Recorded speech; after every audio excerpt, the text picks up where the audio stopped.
नमस्कार। किसान आंदोलन को लेकर घमासान है और भारतीय जनता पार्टी और मोदी सरकार लगातार इस पर मंथन में जुटी है कि किस तरह इस मसले का हल निकाला जाए।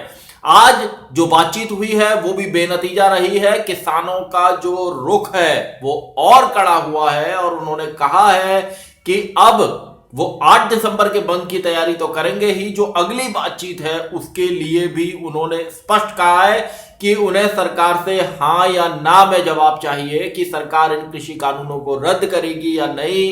इसके अलावा एमएसपी को लेकर एक्ट बनाने की उनकी मांग है। पराली और बिजली के लेकर जो अध्यादेश है उनको वापस लेने की भी उनकी मांग है। कुल मिलाकर सरकार और किसानों के बीच का जो घमासान है उसमें पॉलिटिकल एंगल भी है और बीजेपी के कुछ सहयोगी दल भी सरकार को चेता चुके हैं एमएसपी को लेकर, और उनका यह कहना है कि किसानों की मांगों पर विचार किया जाना चाहिए। आप देख रहे हैं सत्यहिंदी.com। अपील मेरी आपसे वही है कि कॉर्पोरेट मीडिया के मुकाबले आजाद पत्रकारिता का समर्थन करें। सत्य हिंदी की सदस्यता योजना में शामिल हो। आर्थिक भुगतान का लिंक हमने डिस्क्रिप्शन में दिया हुआ। किसानों के घमासान को लेकर आप फेसबुक पर, ट्विटर पर, टीवी पर, अखबारों में, सोशल मीडिया पर लगातार खबरें पढ़ रहे हैं। आप देख रहे हैं कि किसान अपनी एक सूत्रीय मांग की, जिसमें सबसे पहले कि इन तीनों कृषि कानूनों को रद्द किया जाए, इसको लेकर दिल्ली के तमाम बॉर्डर्स पर अच्छा खासा जमावड़ा लग चुका है। पश्चिमी उत्तर प्रदेश, उत्तराखंड, राजस्थान, मध्य प्रदेश और भी तमाम राज्यों से किसान दिल्ली में आ रहे हैं और पंजाब और हरियाणा से तो बड़ी संख्या में किसान पहले से आकर डटे हैं और बड़े जो पंजाबी गायक हैं जिनकी फैन फॉलोइंग है दुनिया में, वो खुलकर सपोर्ट में इस आंदोलन के हैं। इसके अलावा पंजाब के जो बड़े नेता हैं प्रकाश सिंह बादल, जिनको भारत की सियासत में सबसे बुजुर्ग नेता माना जाता है, जो 5 बार पंजाब के चीफ मिनिस्टर रहे हैं, उन्होंने अपना पद्म विभूषण अवार्ड लौटाया है। और अब जो सियासत किसान आंदोलन को लेकर शुरू हुई है वो भी जबरदस्त। इसकी शुरुआत करता हूं दिल्ली और पंजाब की राजनीति से। दिल्ली में आम आदमी पार्टी की सरकार है और पंजाब में कांग्रेस की सरकार है। पंजाब में अगले साल के शुरुआत में 1.25 साल का वक्त बचा है, वहां पर विधानसभा के चुनाव होने हैं। लेकिन जो घमासान है उसका वो दिल्ली के बॉर्डर्स पर दिखाई देता है। कैसे? क्योंकि आम आदमी पार्टी पंजाब में दूसरे नंबर की पार्टी है और किसान आंदोलन को लेकर जितना बड़ा रुख, जितनी बड़ी जत्थेबंदियां और जितना बड़ा जमावड़ा दिल्ली के बॉर्डर्स पर लगा है, वहां पर आम आदमी पार्टी की सरकार ने भी और आम आदमी पार्टी के नेताओं ने भी पूरा खैर मकदम किया है, पूरी खातिरदारी किसानों की है। इसी मसले पर केजरीवाल यानी कि आम आदमी पार्टी के मुखिया और दिल्ली के मुख्यमंत्री और पंजाब में कांग्रेस के मुख्यमंत्री अमरिंदर सिंह आमने सामने आए। दोनों ने एक दूसरे पर बीजेपी की भाषा बोलने का आरोप लगाया और इससे साफ मैसेज गया कि ये लड़ाई जो है वो पंजाब के विधानसभा चुनाव 2022 को लेकर लड़ी जा रही है। पंजाब के पड़ोसी राज्य हरियाणा की मैं बात करूं और पंजाब में ही अगर अब मैं बीजेपी की बात करूं तो बीजेपी का जो सपना राज्य की सियासत में उभर कर आने का था वो किसानों के इस आंदोलन के कारण कम पड़ता दिख रहा है, क्योंकि किसानों ने साफ कहा है कि मोदी सरकार को ये तीनों कानून वापस लेने ही होंगे। इससे कम सूरत में उन्हें कुछ भी मंजूर नहीं है।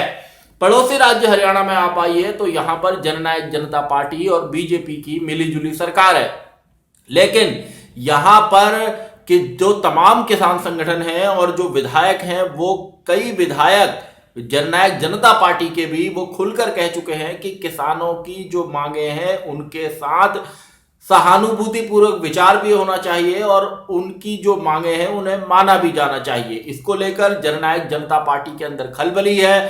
सोशल मीडिया पर आपने वीडियो देखे होंगे जिसमें जननायक जनता पार्टी के नेता और खट्टर सरकार में उप मुख्यमंत्री दुष्यंत चौटाला से कहा गया है कि वो सरकार से समर्थन वापस लें और अगर ये किसान आंदोलन बढ़ता है, जैसा 9 दिसंबर को बातचीत है और किसानों ने कहा है कि उस दिन उन्हें फाइनल सॉल्यूशन सरकार की ओर से चाहिए, हां या ना। आज भी उन्होंने यही कहा कि सरकार हां या ना में लिखकर जवाब दे।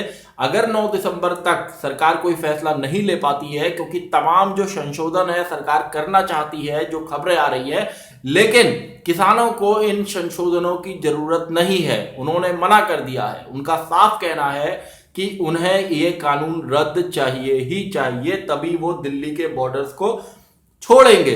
तो ऐसे ये जो हालात है इसमें बीजेपी के लिए मुश्किल है, क्योंकि यहां हरियाणा में जननायक जनता पार्टी पर प्रेशर है और उसके बगल में राजस्थान में जो सहयोगी हैं, हालांकि बीजेपी वहां अपोजिशन में है, लेकिन जो उनके साथ गठबंधन में, उनके एनडीए में जो दल शामिल है, राष्ट्रीय लोकतांत्रिक पार्टी आरएलपी जो है, जिसके मुखिया हनुमान बेनीवाल हैं, नागौर से सांसद हैं, उन्होंने स्पष्ट रूप से लेटर लिखकर अमित शाह को, गृह मंत्री को साफ कहा है कि इन कानूनों को, कृषि कानूनों को तुरंत वापस लिया जाना चाहिए, वरना उनकी पार्टी एनडीए में रहने को लेकर पुनर्विचार करेगी।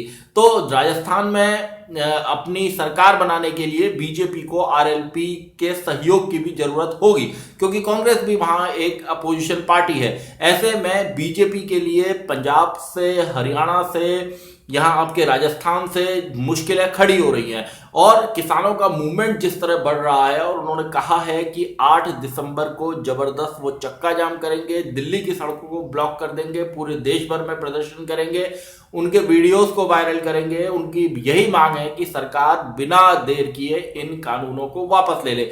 और बीजेपी इस बात को जानती है कि जिस तरह शिरोमणि अकाली दल ने उससे नाता तोड़ लिया, और वो किसान राजनीति का ही असर है, क्योंकि पंजाब, हरियाणा, राजस्थान, वेस्टर्न यूपी, दिल्ली के जो बाहरी इलाके हैं, इनके जो किसान हैं वो बहुत ताकतवर हैं, समृद्ध हैं, और उनकी आवाजों को सुनना सियासी दलों की मजबूरी होती है, हुकूमत में बैठी सरकारों की मजबूरी होती है।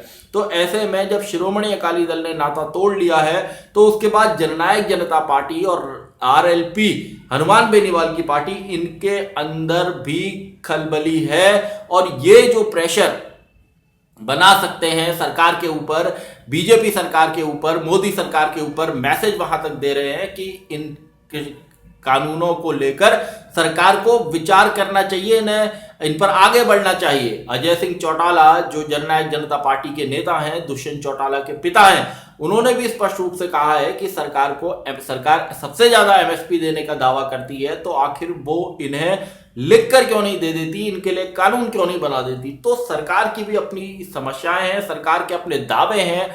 सरकार का यह कहना है कि उसने ये जो कानून है किसानों को गुलामी से, आजादी से बचाने के लिए बनाए हैं, और इनसे जो किसान है वो ताकतवर होगा, उसके पास अधिकार ज्यादा आएंगे। लेकिन किसानों का स्पष्ट कहना है कि ये जो कानून है वो उनकी पूरी खेती बाड़ी को कॉरपोरेट्स के हाथों में दे देंगे, और वो इन कानूनों को नहीं चाहते। तो जिस तरह इस किसान आंदोलन को पंजाब, हरियाणा से निकलकर पूरे देश भर में कई जगहों पर अब प्रदर्शन होने लगे हैं, कई राज्यों में, और विदेशों में भी जो बैठे पंजाबी हैं वहां तक इसकी आवाज पहुंच रही है, और वो उनके जो वीडियोस आ रहे हैं वो इस आंदोलन के सपोर्ट में हैं, खुलकर सपोर्ट कर रहे हैं। तो इससे ये इश्यू बहुत बड़ा बन गया है, और सरकार और संगठन, यहां केंद्र में बीजेपी सरकार और संगठन लगातार इस मसले का हल निकालने के लिए बातचीत में जुटे हुए हैं। आज भी प्रधानमंत्री नरेंद्र मोदी ने अपने आवास पर बैठक बुलाई। इससे पहले जेपी नड्डा, अमित शाह और राजनाथ सिंह और तमाम बड़े नेताओं की, बीजेपी सरकार और संगठन के आला नेताओं की बैठकें कई बार हो चुकी हैं। कई दौर की बातचीत किसान संगठनों और सरकार के बीच में हो चुकी है, लेकिन अब जो है फाइनल स्टेज है। 8 दिसंबर को भारत बंद का आह्वान है, 9 को अगली बातचीत है, और किसानों का कहना है कि सरकार उनके सब्र की परीक्षा न ले, क्यों, वरना उनका आंदोलन बहुत बड़ा होगा, बहुत तेज होगा। इस आंदोलन की वजह से जो दिल्ली के बॉर्डर्स पर, दिल्ली हरियाणा के बॉर्डर्स पर किसान बैठे हैं, उसकी वजह से पूरे दिल्ली में कई इलाकों में, दिल्ली के एनसीआर के इलाकों में जाम की दिक्कत हो रही है। तो इसके लिए सरकार भी लगातार देख रही है।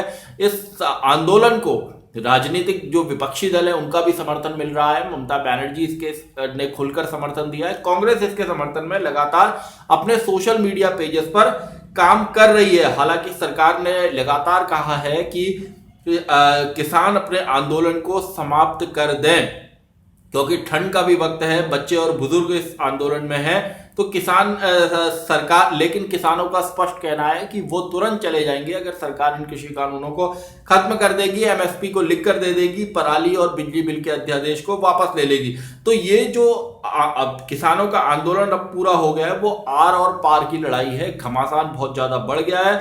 सरकार लगातार विचार कर रही है कि किस तरह इस आंदोलन से किसानों को मनाया जाए, समझाया जाए, लेकिन अब जो गुंजाइश है, जो आज की बैठक हुई उसके बाद नहीं लगता कि किसान मानेंगे। किसानों ने साफ कहा है कि सरकार हाँ या ना में पूरी तरह जवाब दे, और उसके बाद 9 तारीख को उनको फाइनल, वो अंतिम बार यहां पर आएंगे और सरकार के सामने फिर से पूछेंगे कि क्या सरकार कृषि कानूनों को वापस लेने जा रही है या नहीं। तो घमासान बहुत बड़ा है। 8 दिसंबर के बाद 8 दिसंबर को देखना होगा कितना असर रहता है बंद का, क्योंकि बीजेपी के जो समर्थक हैं और जो बाकी लोग जो बंद समर्थक हैं और जो बंद के विरोधी हैं वो भी आमने सामने हो सकते हैं। और 9 तारीख की बातचीत में क्या कुछ होता है ये देखना होगा। लेकिन किसानों ने दिल्ली में आकर कूच करके, जैसा आपको पता भी है कि पंजाब में इसके लिए पहले से आंदोलन चल रहा था, लेकिन उनका यह कहना था कि केंद्र सरकार, जो मरकजी सरकार है, वो उनकी बात नहीं सुन रही, मरकजी हुकूमत बात नहीं सुन रही।